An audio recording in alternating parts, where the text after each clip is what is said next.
President Akufo-Addo nominates MP for Adansia Sokwa Katie Hammond as Minister for Trade and Industry and Member of Parliament for Betifi Brian Echampo as the Minister for Food and Agriculture. I have, in accordance with Article 78(1) of the Constitution, nominated the foreign persons to be appointed as Ministers of State in their place. Pensioner bondholders who want to be exempted from government's debt exchange program continue to picket at the Finance Ministry to drum home their demands. Drugs that you were buying at 400, now you buy at 900 with the same coupon of maybe 20% or 25% that you have. And now you come and say you want to reduce the coupon to 15. And later, lawyers for family of Shadrach Alu, who died at West Hills Mall following a scuffle with the police and private security, have served notice of pressing charges against the Ghana Police Service, the mall, and even bystanders who filmed the incident believed to have caused his death. You know, if you have acted reasonably, it would have occurred to you that what you are doing could cause or contribute to cause the event. As we speak now, what they all did both caused and contributed to cause the death of the person. And later, Ghanaian footballer Christian Atsu receiving medical treatment on his injured right foot after being rescued from an earthquake rubble in Turkey.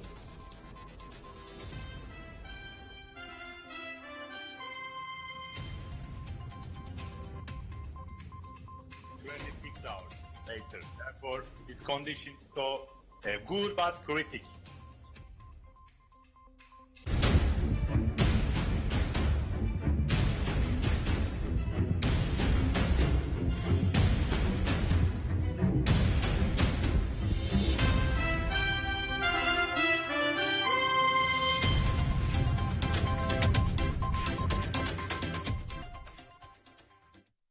Let's bring you details of our stories. And President Akufo-Addo has nominated the Member of Parliament for Adansia Sokwa, Katie Hammond, as the Minister of Trade and Industry, with the Member of Parliament for Nshaiso, Dr. Stephen Amwa, serving as his deputy. The Member of Parliament for Betifi, Brian Echampo, has also been appointed as the Minister for Food and Agriculture. Stephen Asamoah Boateng has also been nominated as the Minister for Chieftaincy and Religious Affairs, subject to the vetting and approval of Parliament. Citi News' parliamentary correspondent Ni Ayikwe Okain has more. Parliament on Tuesday, February 7, 2023 reconvened from recess, and at 10 a.m. we witnessed the members of Parliament tripping in one after the other into the chamber. In the process, we saw the former Minority Leader Haruna Idrisu as well as the former Minority Chief Whip Mubarak Muntaka exchanging pleasantries with their colleague MPs in the House. The Speaker of Parliament, Alban Bagbin, in his communication to the House indicated that President Akufo-Addo has nominated the MP for Adansia Sokwa Katie Hammond to serve as the Minister for Trade and Industry, as well as the MP for Nshaiso, Dr. Stephen Amwa, to serve as a Deputy Minister for Trade and Industry. He also indicated that the MP for Abetifi, Brian Echampo, has also been nominated to serve as the Minister for Food and Agriculture, among other nominations. Honorable Kobina Tahir Hammond, Member of Parliament for Adansi Asokwa, Minister for Trade and Industry.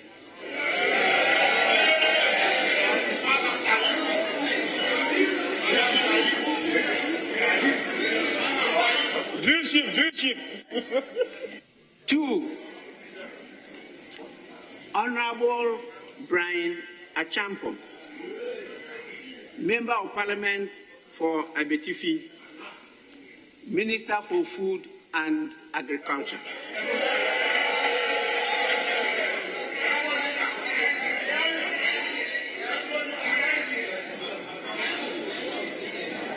Three, Mr. Stephen Asamoah Boateng, Minister for Chieftaincy and Religious Affairs.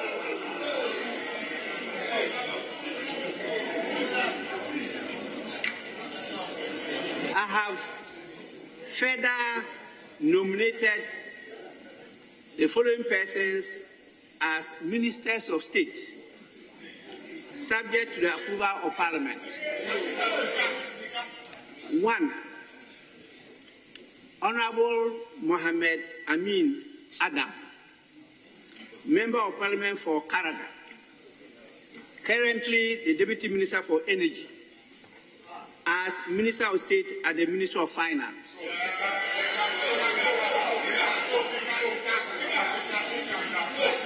To replace Mr. Charles Adubuahin, the former Minister of State at the Ministry of Finance. And 2. Honorable Osei Bonsu Amwa, Member of Parliament for Akwapim South, currently the Deputy Minister for Local Government, Decentralization and Rural Development, as Minister of State at the Ministry of Local Government, Decentralization and Rural Development. Reacting to the appointments made by President Akufo-Addo, the MP for Central Region, Alexander Roosevelt, tells Citi News that the appointment is an insensitivity act on the part of the president. It is people have been calling on the president to cut down on expenditure. He rather seems to be increasing expenditure, because once you increase the size of government, then the expenditure will be increasing. Because someone who was a deputy minister, you have moved the person to ministerial position. It means it will also go with something. Salaries will increase, and then other benefits will follow. The conditions are different. So it means that our expenditure is still going up. At this time of the day, it's rather unfortunate. We were thinking that this morning, when the speaker was about to read, we thought it was going to be cutting down on the number of ministers that we have. But they are rather promoting them. 2 deputy ministers have been made ministers of state. It's too bad. Ghanaians are crying. It shows a sign of insensitivity to the plight of the poor Ghanaian. The majority leader, Seiche Mensah Bonsu, in his welcome address, denied allegations of the former minority leader, Haruna Idrisu, doing the bidding of the majority caucus in Parliament. Occasionally in our working relationship, there were hiccups, but that is what happens in the established parliaments in all established democracies. The Honorable Haruna Idrisu have become part of me for the past 6 years that we worked together. On occasions, there were allegations of a sellout. The Speaker, let me use this occasion to state emphatically and unambiguously that no such thing ever happened. We developed a very harmonious working relationship, and people then read meanings into them. The business of the minority leader to assist the majority leader in facilitating government work program. And if a person does that, that should not be perceived as selling out to the majority. The newly appointed minority leader, Dr. Kessiel Atsu-Forson, also in his address assured of an unbiased and consultative leadership in the oversight responsibility that it will discharge. To my colleagues on the minority side, we pledge to offer a fair and unbiased, balanced, consultative and principled leadership in our journey to broaden the frontiers of parliamentary oversight and to hold the Akufo-Addo and the Alhaji Bawumia government to account in a manner that helps deliver public goods.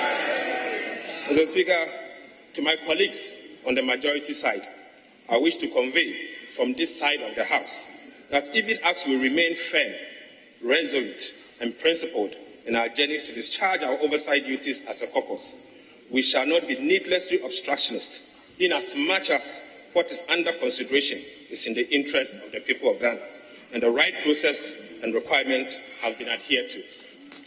The House is adjourned to Wednesday. Reporting for Citi News, my name is Ni Ayukwe Okain.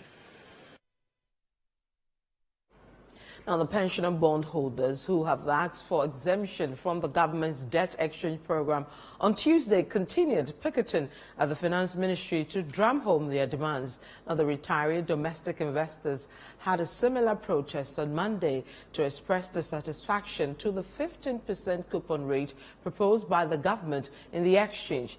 The deadline for the exchange program expires on Tuesday with no extension as announced by the Finance Minister. The following report by Citi News' Charles Owusu-Kumi has more.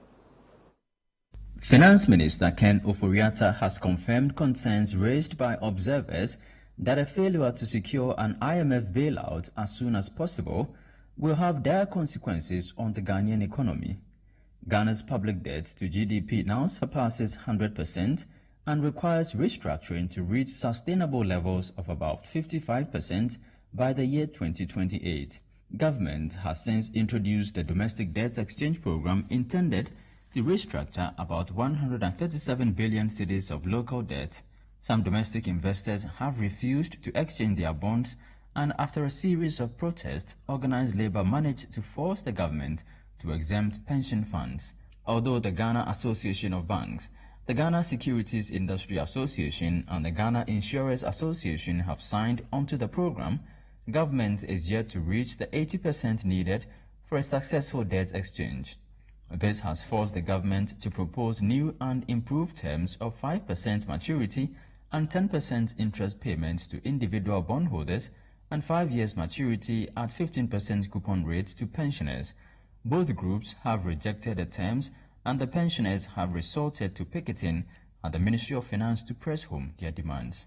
It's day 2 of the picketing at the Finance Ministry by the Pensioner Bondholders Forum, who are asking the Finance Ministry to exempt them totally from the domestic debts exchange program, even after conversations with the Finance Minister yesterday, where he sought to plead with the pensioners to contribute to the reviving of the Ghanaian economy. They have still come here today to express their displeasure at the terms proposed by the Minister. The Minister has proposed a 5-year maturity and 15% coupon rate for the pensioners, but they say that's not enough. They want complete exemption. I have here with me the convener for the group, Dr. Eduana Nyantwi. The Minister has been pleading. Yesterday he addressed the nation. He says that if we don't do this immediately, there are dire consequences for the economy. You still want this exemption? Yeah, why we still want the exemption is that these coupons, whatever coupon rate that we were getting, we are now going to lose part. It is that loss which will be of very severe, give us very severe consequences to the pensioner, because these are the monies we use to buy our drugs. The drugs money has gone up astronomically. Drugs that you were buying at 400, now you buy at 900 with the same coupon of maybe 20% or 25% that you have. And now you come and say you want to reduce the coupon to 15. So the question is, who will top up that amount for the pensioner to be able to pay for the drugs and all other expenses? The minister should tell us how he thinks that we should get the top up for that. And so pensioners, we are still saying that we don't want our cash flows to be impaired. So keep on, exempt us so that we can still receive the coupons that we are having. That's a simple thing that we are demanding. I think we've said it over and over again that we are pensioners, and these bonds, the coupons we derive from these bonds, are what helps us to maintain our livelihoods, especially in terms of health care, in terms of buying petrol, in terms of everything that we do, and even in terms of helping the needy. So it's not just about us, it's about us, the communities in which we live, and the assistance we give to others. Because most of us don't work. We don't have any other source of income apart from these bonds, in addition to the little pensions that we get at the end of every month. So to deny us of this even by 0.01% is a big deal for us. Buying petrol, the cost of transportation, etc., etc., weighs a heavy toll on us. So we are asking and pleading for such a listening government to totally exempt us. Finance Minister Ken Ofori-Atta, in his Monday address to the nation, implored individual bondholders, pensioners, and bondholders in collective investment schemes to take advantage of the window of opportunity and join in the domestic debt exchange operation. According to him, the economy is in crisis and he needs everybody on board to be able to revive it. But the pensioners don't want to have any of that. They want none of it. They say they want their bonds and their investments paid in full when it's due, because according to them, they are heavily dependent on the proceeds from these bonds and they have planned their lives according to these proceeds. They want complete exemption, and they have come here today again to picket and express their displeasure at the Finance Ministry. For Citi News, Charles Osukumi reporting. Now, Ghanaian footballer Christian Atsu is receiving medical treatment on his injured right foot in a hospital after being rescued from earthquake rubble in Turkey. Now, Citi Sports' Yao Ajay Minta has more on this report. Mere hours after scoring his debut goal, Ghanaian winger Christian Atsu was part of an 11-man contingent from Turkey's Super League side Hatayspor that got caught up in the devastating earthquakes that hit Turkey. The group of men got buried under the rubble of the earthquakes that affected Turkish towns and cities, including Gaziantep, Hataya, and Adana. A 7.5 and 7.8 magnitude earthquake hit the European nation, causing several buildings to collapse, leading to over 5,000 dead and injured people at the time of this report. Turkey's second division side Yeni Malatyaspor confirmed that goalkeeper Ahmet Eyüp Tekaslan died under the rubble of a collapsed building. Tremors from the violent quakes were felt as far north as Denmark and Greenland and as far south as Cyprus and Egypt. Turkey's Prime Minister Recep Tayyip Erdogan has declared a 3-month state of emergency in the affected areas that lie in the border region between Turkey and Syria. Football legend and former Black Stars captain Steven Appiah starred in the Turkish league for Fenerbahce and commiserated with the people of Turkey, stating, "I stand with the people of Turkey in this difficult time. My condolences to the people who lost family and friends yesterday." However, joy came in the morning when Turkish journalist Yagi Sabancoglu delivered, and I quote, "the best news this morning" by reporting that Christian Atsu was removed from the rubble alive. Atsu was pulled out of the rubble amid a mix of snow, rain, and frigid conditions that affected rescue efforts, worsening his already dire situation. In the aftermath of reports on Atsu's rescue that was corroborated by Hatayspor Vice President Mustafa Ozat, the Ghana Football Association posted on its official Twitter page, "We've received some positive news that Christian Atsu has been successfully rescued from the rubble of the collapsed building and is receiving treatment." Sabancoglu, who has reported extensively on the natural disaster, provided further updates on Atsu's situation and efforts to rescue other victims. As you said, we got the best news of the day from Atsu, and I confirmed it from Hatay board. Atsu was pulled alive from the rubble and taken to the hospital right now. His condition is good, but we are waiting for more good news from Atsu, because after 26 hours, he emerged from the rubble, and it's so critical news. Good news, but critical news, because he was in the rubble since 26 hours. Therefore, we're still waiting more good news from Atsu. And also, I have bad news about Taner Savut, who works for Hatayspor as sporting director. Taner Savut is still under the rubble. Search efforts is continue. We look forward to it. I hope. I spoke with Hatayspor president 1 hour ago. He said to me Atsu was in the rubble, but right now we rescued him and he's good condition in the hospital, and we are following his health situation. Ghana's football fraternity received more good news as Hazakes Ladies Football Club confirmed 3 former players of the Sekondi-based team are safe. Queen Bell Amankwa, Regina Enchi and Gifty Asefwa played for Hazakes Ladies before moving to Turkey. Amankwa and Enchi were part of the Hazakes Ladies team that finished in second place at the Maiden CAF Women's Champions League tournament. Evelyn Insia Asare is Chief Executive Officer of Hazakes Ladies. Yes, we spoke to them yesterday and then this morning too, and we have been told that they are doing so great. Where the incident happened, I'm told it's not closer to where they are. They are at Antaya. The 10 regions that the incident happened, they were not affected. So they are cool, but their league is being suspended. And they told us that no flight is working as at now, even if they want to come back to Ghana. So that is the challenge now. But apart from that, they are doing so well. Yeah, we got them through WhatsApp. And I think because their place is not closer to where the main incident happened, I think that's the reason why we got them. Immediately we heard of the incident, we tried getting through to them. But fortunately, we got Regina. And Regina also communicated to the other two. Christian Atsu isn't out of the woods yet, and prayers continue for the man who scored the final goal in Ghana's dazzling 6-1 display over Egypt in Kumasi in the 2014 World Cup qualifiers. And we indeed continue to pray for him.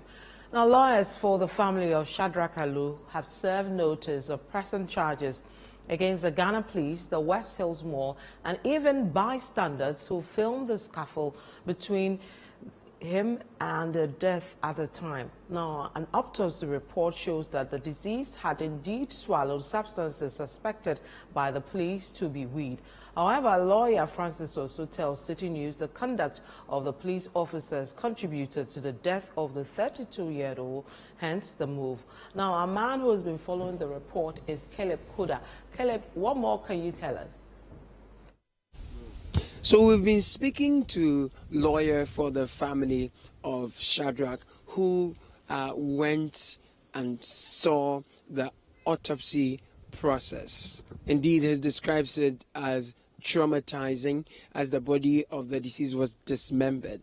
What's relevant is the fact that as the police suspected, Shadrach, the deceased, had indeed swallowed a substance covered in a black polythene bag that had pallets of what the clinicians say is weed. However, lawyer Francis Xavier says that the victim is innocent until proven guilty and that the conduct of the police officers contributed to his death. Therefore, the Attorney General, the Ghana Police Service will be sued through the Attorney General. If you're a police officer and somebody you are attempting to arrest, attempts to swallow something, and you have the chance to arrest the person, what's the first thing you have to do? You take him to the nearest hospital and get the thing removed and use it as an evidence against the person. That's what you do. Because you don't know what it is, whether it's poisonous or it could kill him or it will not kill him or whatever it is, you don't know. So that's the first thing you have to do. You don't put him in handcuffs, allow people to beat him up and use tasers on him until he went unconscious on the floor and sent to the nearest hospital and was pronounced dead on arrival. This is a case that charges might be pressed against the police officers because their action caused and contributed to cause the event. When you look at the sections on intent, you go to, I think, section 11 of Act 29, it talks about intent, and it's so clear. And, there are times that when you act, if you have acted reasonably, it would have occurred to you that what you are doing could cause or contribute to cause the event.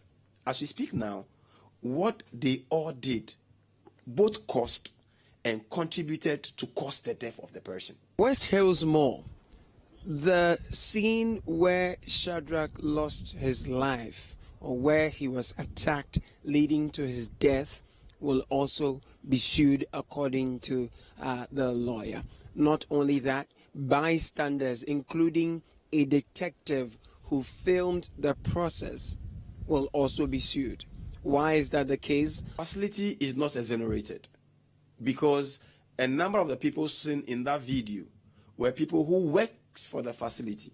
And so beyond the criminal charge that we are pushing that must be brought against all these people who were involved, we are looking forward to actually institute a civil action against both the facility and the Attorney General or the Ghana Police Service for, the appropriate either compensation or appropriate remedies so we can bring some closure to this very important case. All the people who were involved, including the people who were watching, because all of them could pass for abettors and people who might have, assisted. Because when you see somebody, being treated in that manner, and you all stand up and you are just excited, including even those who took the videos.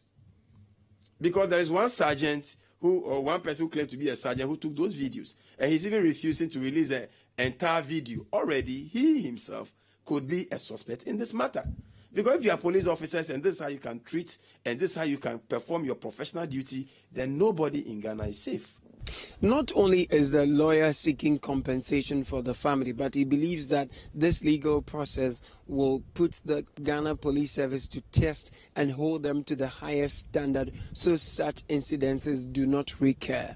If their work, their negligence, or the lack of, due care could lead to the death of an innocent person, because you see, he still remains innocent. Because until a court of competent jurisdiction declares that he is guilty of any offense, he's still innocent. It doesn't matter whether he was holding a weed or whatever he may be holding or whatever you may suspect him to be. Because even at that stage, even if you had arrested him, you probably would have actually handed him to the court for the court to decide his fate. But in this case, you just ended his life for nothing. For Citi News, I am Caleb Kuda. You're still watching the Citi Newsroom. My name is Vivian Kai Loco. When we come back, 28 students have been discharged after they were hospitalized following the collapse of a roof at the dining hall of the Ejuraman Anglican Senior High School in the Ashanti region.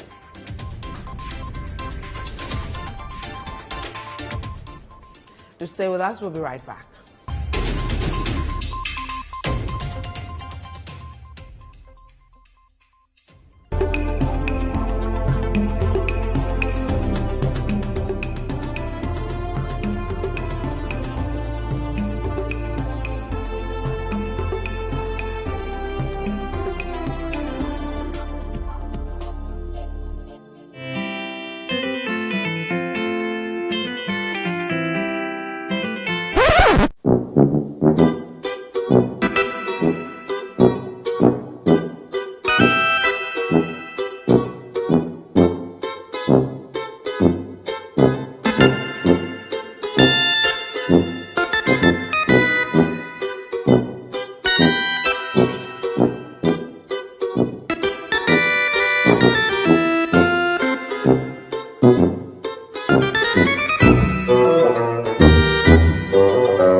Plus is a fully skimmed evaporated milk. Creamy Plus is available in a shop near you. This message has been vetted and approved by the FDA. It is important for husbands to support their wives who test positive for HIV when they are pregnant. The assistance I got from my husband encouraged me to follow all the guidelines given by the nurses and doctors. I gave birth to an HIV-negative child. I'm therefore appealing to all men to test for HIV and encourage their wives to do same. All pregnant women should test for HIV and follow instructions given by their healthcare providers. This will help them to have HIV-free babies. Men and women, let's work together to have an HIV-free generation. Our children must be free to shine.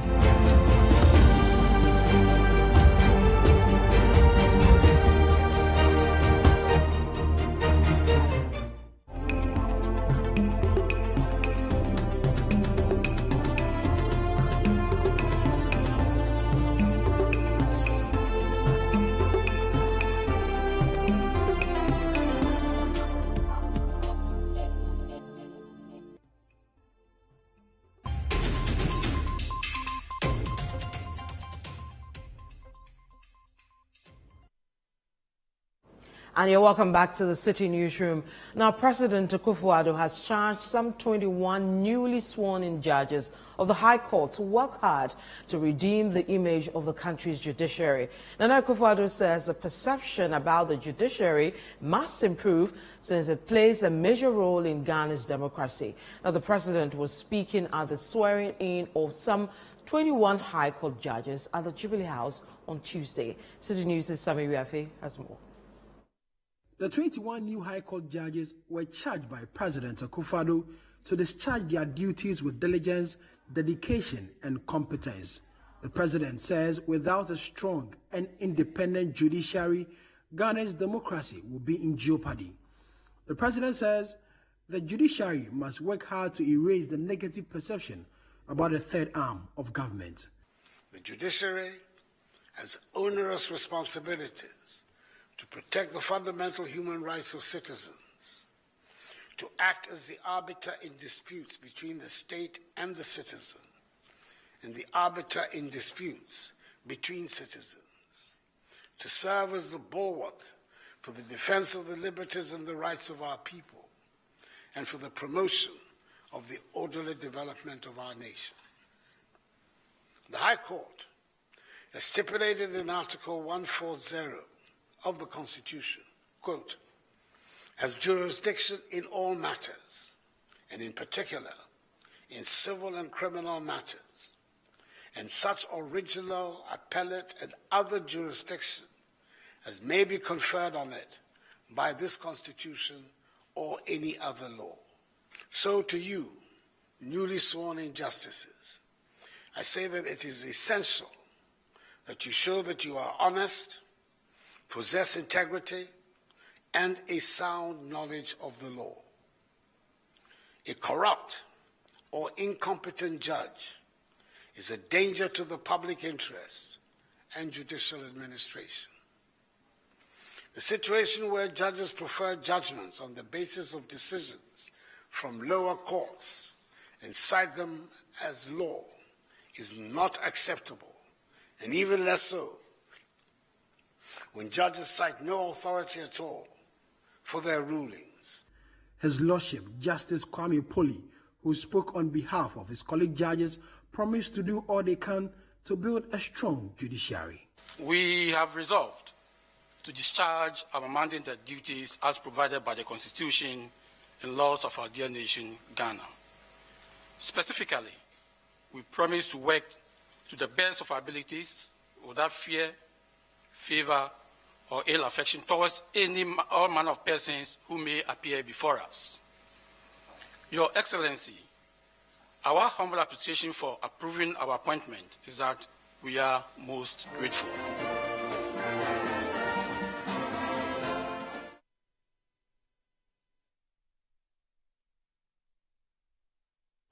Now, wholesale traders of second-hand clothing at Kantamanto in Accra are lamenting over the negative impact of the plummeting local currency on their businesses. Now, the depreciation of the Citi was halted a bit last year, but has begun depreciating again. According to some traders who spoke to Citi News, if no intervention is made immediately, customers will have to pay more for their goods. Now, Citi News' Kweku Eduamansa has more on this report. Kweku, what can you tell us? Sure. So you would remember that some months back, that was in November, December 2022, there was some respite for a lot of Ghanaians, particularly those in the import sector. This is because the local currency, that is the Ghana Citi, was doing well. It was regaining its strength, and so it brought some respite to people who resort to the use of the local currency for their businesses. Unfortunately, that has taken a nosedive because the Ghana Citi currently is depreciating again, and also it is affecting all aspects of our lives. With Ghana being an import-dependent country, price of commodities are hinged on forex and import duties paid to government as tax. The benchmark value some time back used to cushion importers with regard to duties paid at the port until the suspension of the policy. Another way of cushioning importers was measures outlined by government to stabilize the city, which was falling astronomically. However, after the Christmas festivities, the cedi seems to be depreciating steadily. This has in turn affected all facets of the economy, with traders in the value chain bearing the brunt of it. December, you money be a 1,000 or 1,050 cedis. I fear no cry if he said Beko from you, Hiana says, Ciciano, Yan double no cry 1,003. Yan 1,003, and I just all by betono 1,350, and I say, was 2,100 now the better so. Tia Banasana, Nipa Bebre ba, Obu Hosma Toby Ebia last 2 years. Metono Ebia 400 and now 500. May Bamilim Senia Marcos from the 200 account, and so still Obenantimua Yadia. Obenye bi be 7 and I say 18 po. Bi wo hwa first non ke month kra betuma ton ade be ba ko be 130 kra pieces betumi aton for a month. And so this time no the whole month no beton be 15. It be 17. It's true. And then has gone down. It has gone down. The Executive Director for the Importers and Exporters Association, Samson Asakia Wingobet, is of the view that measures put in place by government were not sustainable to keep businesses afloat. December, when the government was saying that they have done something, I said, tell us, what have we put in place? I wanted to see the measures. Apart from these Africans who found themselves to Europe and they can't trace their history beyond the return. So every year they come down, Christmas, you know that Slavs come to Ghana. Those came in their numbers. And so there were these dollars flowing in the system. And that was what government was trying to mop up. Bank of Ghana was doing nothing else. As we speak with you now, prime rate has gone up to 28%. So what would you, at this point in time, how much would a business person go to borrow in the bank now? He further asked Ghanaians to brace themselves to pay more for goods if no intervention is made by respective authorities. Whether imported goods or goods manufactured in Ghana or goods produced in Ghana is still on the high note. Because the government is insensitive to the fact that you told her you were not going to, the tariff that you were introducing was not going to affect manufacturers. Go back and look at the figures and see what the manufacturers, if they are not crying. Their prices of their goods is 100%. You go to the port, tariff, the rate that they are using in calculating duty. You go to the port, someone who used to pay like 100,000 is now paying 300,000 to clear such a commodity. Frozen chicken. How much would the person make it? But for me, I think that any consumer now, whether it is local or imported, prices of it will never come down now. So as stated by stakeholders in the import sector, they say that unless government intervenes, customers who mostly resort to imported goods that come into Ghana would have to brace themselves to pay more for the commodities or goods they buy on a regular basis. Reporting for Citi News, my name is Kweku Ediamansa. Now, 28 students have been discharged after they were hospitalized following the collapse of a roof at the dining hall of the German Anglican Senior High School in the Ashanti region. A total of 50 students sustained injuries and were admitted after a heavy rainstorm brought down the roof of the dining hall on Monday. Citi News' Ashanti regional correspondent Hafiz Tijani has more. The food and belongings of students were littered under the collapsed roof a day after the incident. The facility, which has developed cracks on the walls, has served as the school's dining hall for nearly 20 years. Over 400 students were at the dining hall for dinner when the incident happened on Monday. Some of the students are responding to treatment at the Edra Government Hospital after 28 were discharged. There were various degrees of injuries. As of yesterday, there were 5 who were severely injured. One had a major fracture of the tibia and fibula, and all the others also had some deep lacerations of the scalp. Most of the cases, aside these 5, were minor, ranging from issues of bruises to musculoskeletal pain to rib pains and also back pains. So we've stabilized all of them. They've been on analgesia and other medications to help allay their pain. So we've been able to discharge 28 of them this morning. We've taken x-rays for almost all of them, hoping that we would review the x-rays this afternoon and also further discharge the rest that are there. We may have to refer one case, and that's the case of the right closed tibia and fibula fracture. The incident has not affected academic activities at the school. Food is now being served under trees, as that remains an option for school authorities following the incident. Director General of the National Disaster Management Organization, Nana Ajman Prempe, visited the school and spoke about some interventions. That has happened. So we are here. We are going to put our heads together with the assembly and see how temporarily we can help the school to go on with their normal activities of cooking for the kids, because they still have to be in school.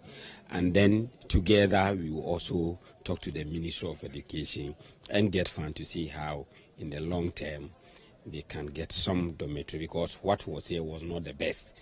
If you look at the structure and other things, we even thank the Almighty God, because looking at what has happened, we could have recorded some deaths or whatever, but we thank the Almighty God that some of the students are injured, but I think it is about one or two that are serious. They are going to refer them to other hospital.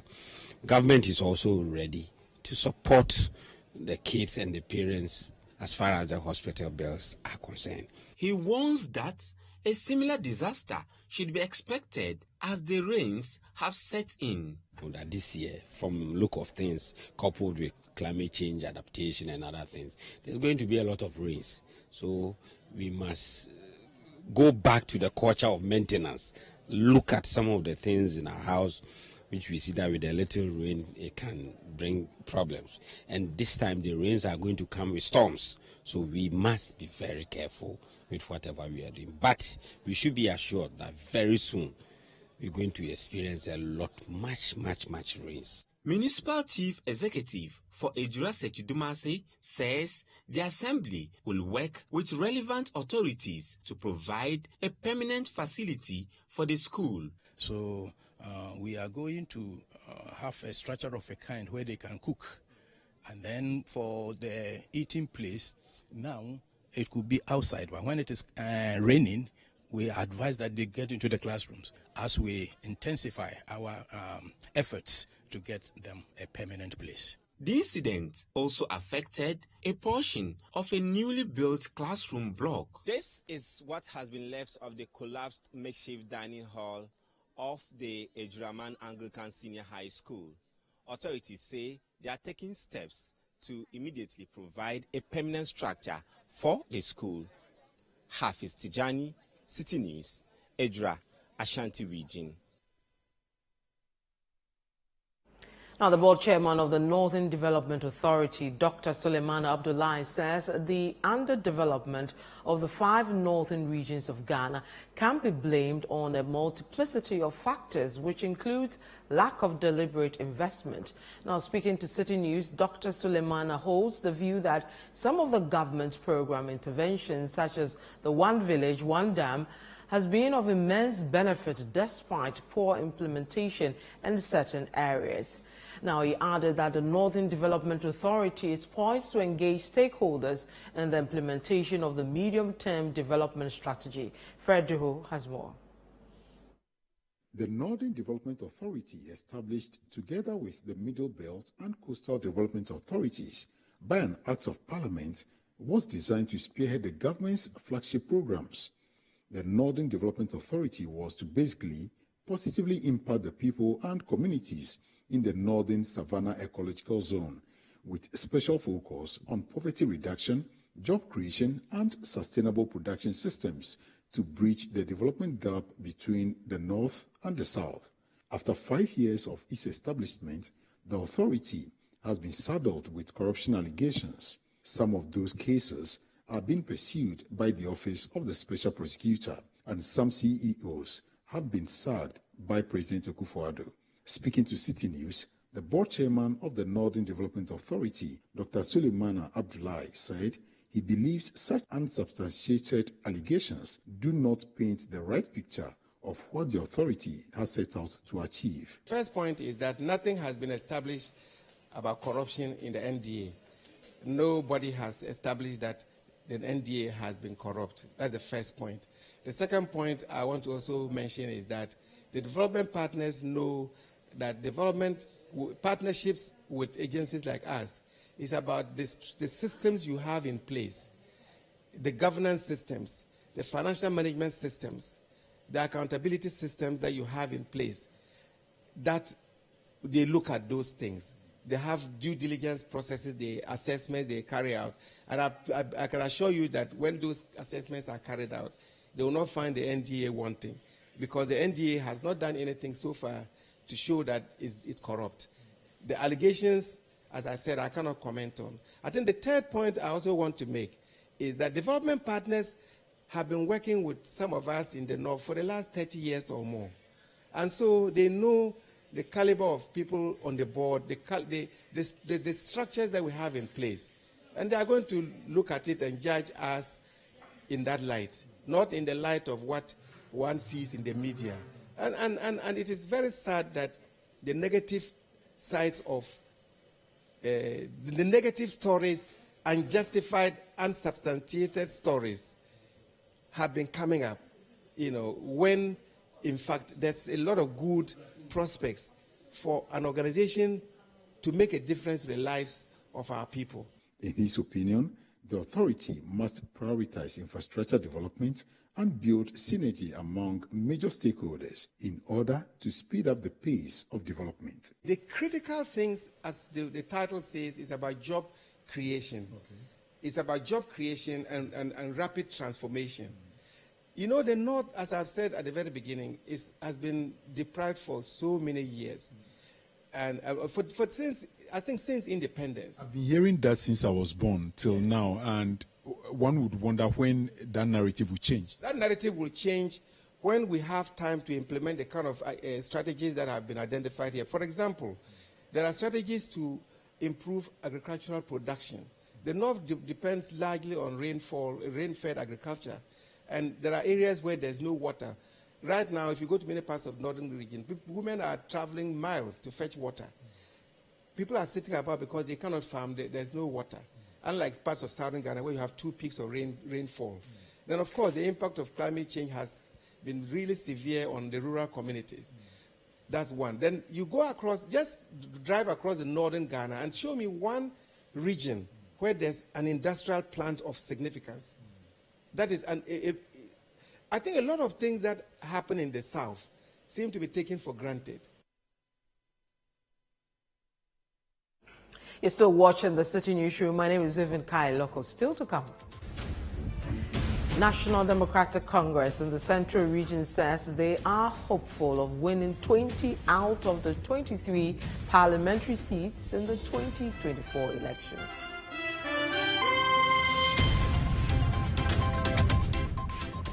Do stay with us. We'll be right back.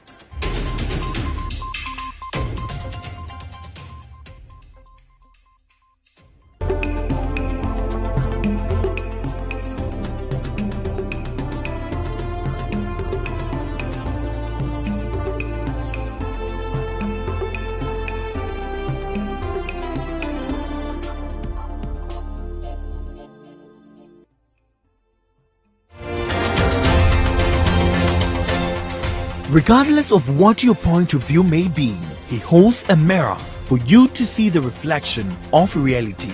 2 young men, brilliant student, best student in his school. He says, I believe in this as my identity, my religion. You say no.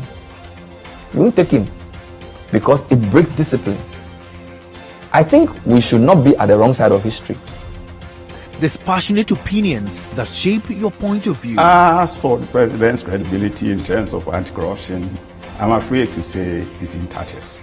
An analytical and non-partisan point of view. And I can prove it.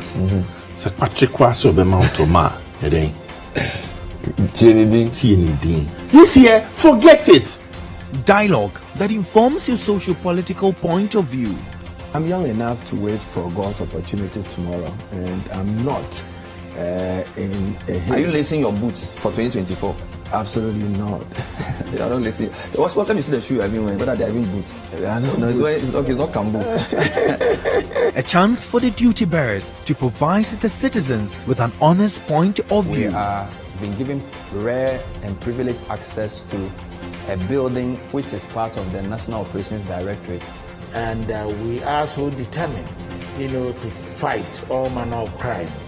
Even the broad daylight robberies that we seen and the footage say, we can say that we are going all out, to make sure that we contain them.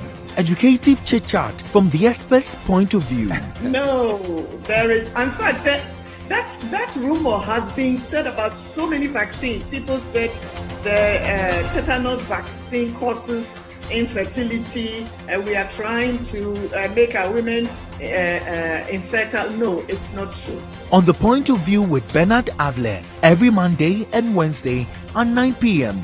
only on Citi TV. The Point of View is brought to you by Cowbell Coffee. Cowbell Coffee. Taste it, love it.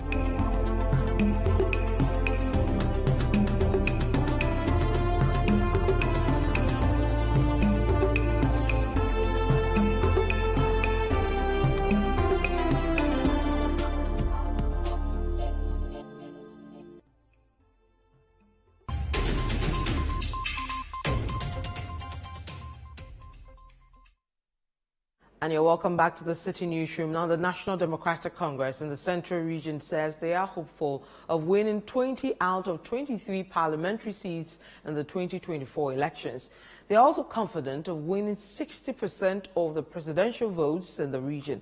Our Central Regional correspondent, Carlos Tete, has more.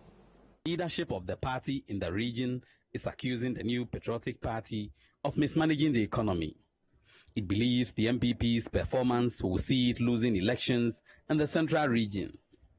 According to the party's chairman in the region, Professor Richard Esiedu, the appointment of Kesela Tuforsen as the minority leader of parliament will influence the NDC attaining this feat in the region, and thus called for support from the current leadership of the party for the new minority leader. He spoke to Citi News on the sidelines of a press conference to endorse the appointment of Kesela Tuforsen as the new minority leader in parliament. In 2016, the wind of change was everywhere, and we had 4 parliamentary constituencies for the NDC. And it also transformed into the presidential vote as well. We also had 4 for the Central Region in terms of the presidential vote. There were 4 constituencies. In 2020, we were expecting that we had 13 parliamentary seats, which have corresponded with the presidential vote. But we again had 4 presidential constituencies. So it means there's a problem somewhere. We are in difficult times. Things are not normal. Everything is in disarray. And it's only God that can save us. But with good management in place. So Atuforsen's elevation will bring a lot of hope. Will ginger the grassroots. Atuforsen is a youth.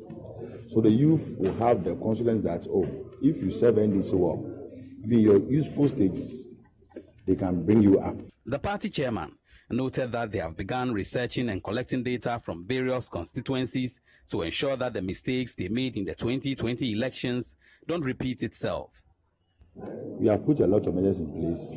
We are applying scientific tools and taking data from the constituencies. As we speak now, we are doing research in almost all the constituencies to find out the actual problems. And the feedback we are getting is good. And that's why we can boldly say that at least we can take 20 out of the 23 seats. MPP took 19 out of 23. And it will not be a surprise that we can take the 20 out of 23. I know why I'm saying that, and I know we can take it. And the last election, we realized that MPP won. And we know why those things happened. And we have come to realize that there were some few people causing those mess. And we are working on those things. The National Democratic Congress in the Central Region says it is hopeful of winning 20 seats in the 2024 elections. However, on the presidential side, they say they'll win 60% of the votes in the Central Region. They believe the appointment of Kesel Atuforsen as the minority leader in parliament will propel this victory. Carvis Tete, Citi News, Cape Coast. Well, that's it for today's edition of the Citi Newsroom. Our website, citinewsroom.com, has more.